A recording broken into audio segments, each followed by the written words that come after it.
Hey there, Group 95. How you feeling?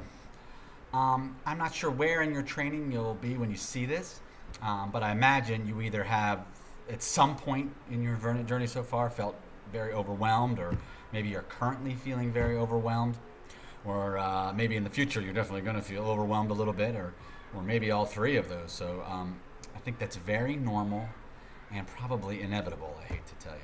So, hope you're doing well. My name is Pete, by the way, and as you can tell, I'm the senior member of Group 94. I'm not a literal senior yet, so easy, easy, but I, of course, am by far the oldest member at age 48 years old. Um, I've been asked to tell a quick story for you about feeling a bit overwhelmed. Um, now I've been teaching for about 20 years back in the States, in both public and private schools, in both well-funded schools and underfunded schools. I've lived in Bolivia and El Salvador and East Africa. And so maybe you think that I'd seen it all in my days and really nothing would faze me. Well, obviously you'd be wrong, or I wouldn't be here probably telling this story. My story is quickly about when I first arrived in my village here in Savai'i, on the island of Savai'i. I don't know if Peace Corps wants me to share or cares that I share, but I'm going to do it anyway. I'm in the village of Saleaula, kind of north side of Savai'i. Um, you know, and as personality-wise, I'm somewhere in the middle, between extroverted and introverted. When I arrived, my Samoan language was terrible at best, and my digestive system had not yet fully found its equilibrium. You may be familiar with that, with all the taro and the ulu and all the starchy foods and stuff. I'm not actually promising that yours will ever quite be the same as it is in the States, but good luck with that. Some do better than others, is my experience. And yet, on my very first day here, despite these challenges, on my very first day here in the village, I'm handed this list you see here. I don't know if you can see it, make it out or not, but it basically was a 4-page list. There's 4 of these, and it had a list of 88 families on it in the village with a corresponding date and time.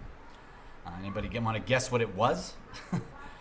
Yes, if you guessed, it was a list of where I'd be spending my evenings during the next 88 nights in our village. You'd be right. So one night, one dinner, one long interaction with each family in the village over the next 3 months.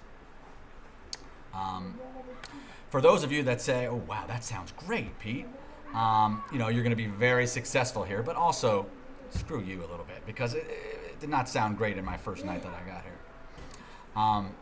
I wanted, to learn kind of the ropes at school right away. I maybe wanted to get to know my family for a bit each night, and then somehow crawl into my room and watch a mindless podcast or do some reading or something like that. I certainly didn't want to go for 88 nights to have to go to a different place each night.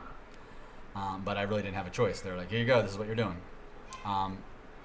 Anyway, so I don't want to bore you with crazy details and stuff, but I will say that I was very crazy nervous and extremely I was aggravated, to be honest with you, that I had to do this. The first week that I began these was a bit up and down, I'll be honest. Food was kind of all over the place with what I liked and what my palate could handle. And while the families were nice, many wondered out loud why my Samoan wasn't good enough. And they, of course, gave me advice on how to improve. I, of course, stuck my foot in my mouth many times with the wrong title of the matai, the wrong way to say thank you politely, and so many other things. There were also nights I was just so tired I couldn't imagine spending the evening with a different family and putting on my fake smile and asking many of the same questions over and over and answering the same questions over and over again. So it was tough early on for sure, but I think around the 20-day mark or something like that, I started learning more of the food names.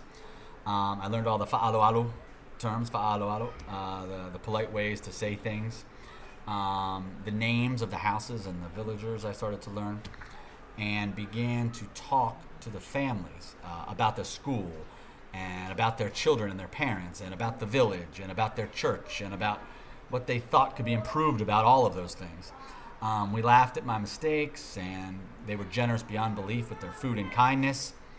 And maybe the best thing is I didn't have to pay for food for 3 months, because I got a different meal each night with everyone.